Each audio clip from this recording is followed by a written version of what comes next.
இதுல இன்னொரு முக்கியமான ஒரு அம்சம் என்ன அப்படின்னா, இன்னைக்கு மக்களிடத்துல கோடை காலம் வந்துருச்சு. சுற்றுலா எங்க போலாம்? ஊட்டிக்கு போலாமா? அது போயிட்டு வந்தாச்சு. கொடைக்கானல் அதுவும் போயிட்டு வந்தாச்சு. கேரளா அதுவும் போயிட்டு வந்தாச்சு. காஷ்மீர் அதுவும் போயிட்டு வந்தாச்சு. வேற எங்க போலாம்? உம்ராவுக்கு போயிருவோமா? என்னடா இது, இத்தனை நாள் அதை உன்னத பயணம்னாங்க, இப்ப உல்லாச பயணம் மாதிரி மாத்திட்டாங்க. உம்ராவுக்கு போயிட்டு வந்துருவோம். சம்மர் டூர், ஒரு உம்ரா.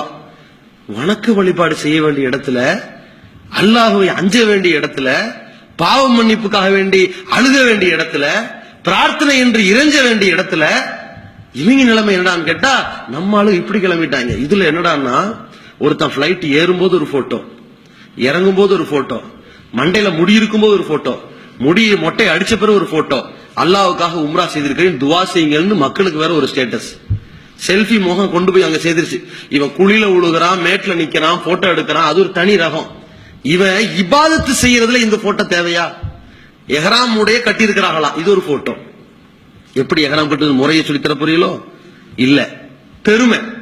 இந்த உம்ரா செய்திருக்கிறோம், மக்கள்கிட்ட போயிருச்சு இல்ல. அவரு காபா ஹரம் ஷரீஃப், அந்த காபாக்கு முன்னாடி நிக்கிறாங்களா, அது ஒரு செல்ஃபி.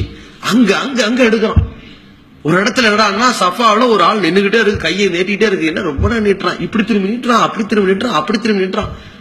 அந்த சஃபாவுல இருந்து காபாவை பார்த்தாலும் கையை நீட்டணும், கையேந்து இதுவா செய்வாங்க. இவன் என்ன மாறி எதிரில் ஒரு ஆள் செல்ஃபி ஸ்டாண்ட் வச்சு கேமரா எடுத்து நிக்கிறான். இப்படி திரும்ப அப்படி திரும்ப, ரொம்ப நேரம் அதுக்குன்னு நிக்கிறாங்க. வணக்க வழிபாட காணும். அப்ப இந்த மாதிரியான ஒரு நிலையில் இந்த வணக்கம் பாழாகிறதே. இதற்கு முன்னால் ஹஜ்ஜுக்கு போறேன் துவா செய்யுங்கன்னு ஊரையெல்லாம் கூட்டி சோறு போட்டவனுக்கும் இன்னைக்கு பேஸ்புக்ல ஸ்டேட்டஸ் போறவனும் எந்த வித்தியாசம்? ரெண்டு ஒண்ணுதானே, முடிஞ்சிருச்சு இல்ல, அத்தனையும் பாழாயிருச்சு இல்ல. மனிதனுக்காக வேண்டி செய்யக்கூடிய காரியமா மாறிடுச்சா இல்லையா?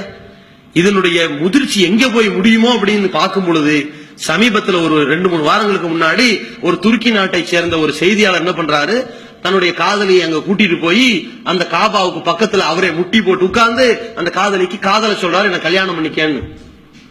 அதை போட்டோ எடுத்து பிரபலமா போடுறான். சவுதியினுடைய ஆளுங்கள்லாம் கடுமையான முறையில் கண்டிக்கிறாங்க. செல்ஃபி போட்டோ எடுப்பதற்கும் காதலை வெளிப்படுத்துவதற்குமான இடமல்ல இந்த காபா. வணக்க வழிபாட்டை நிறைவேற்ற வர வேண்டிய இடத்துல கொண்டு வந்து இப்படி எல்லாம் செய்யலாமான்னு கேட்கிறாங்களே, இதனுடைய முதிர்ச்சி எங்க கொண்டு விட்டுருச்சு பாத்தீங்களா? அப்ப நம்முடைய அமல்கள் எவ்வளவு பாழாகிட்டு இருக்கிறது. அல்லாஹ் இதை ஏற்றுக்கொள்வானா? எப்படிப்பட்ட இடம் அது?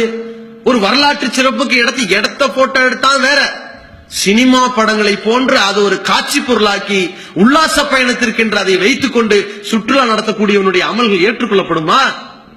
யோசித்து பார்க்க வேண்டும். நாளை மறுமையிலே எழுப்பப்படுகிற பொழுது எவ்வளவு லட்சங்களை கொட்டிட்டு போய் செய்த ஒரு உம்ரா அது.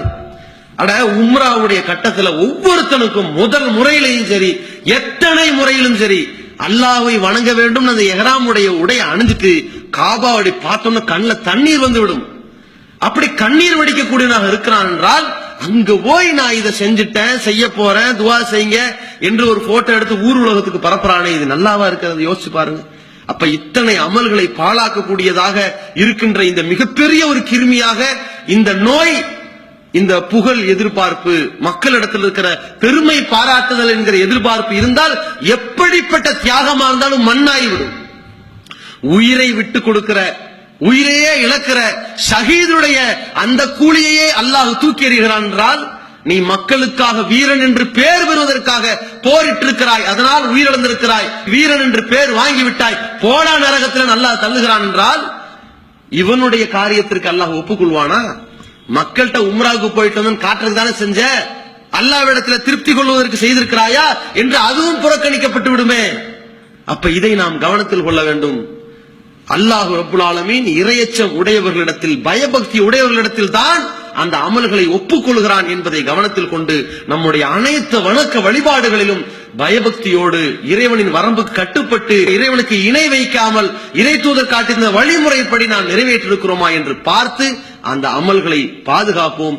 அமல்களை அழிக்காமல் பாதுகாப்பதற்கான அனைத்து ஏற்பாடுகளையும் முறையாக செய்து நம்முடைய நற்கூலிகளை இறைவனிடத்திலே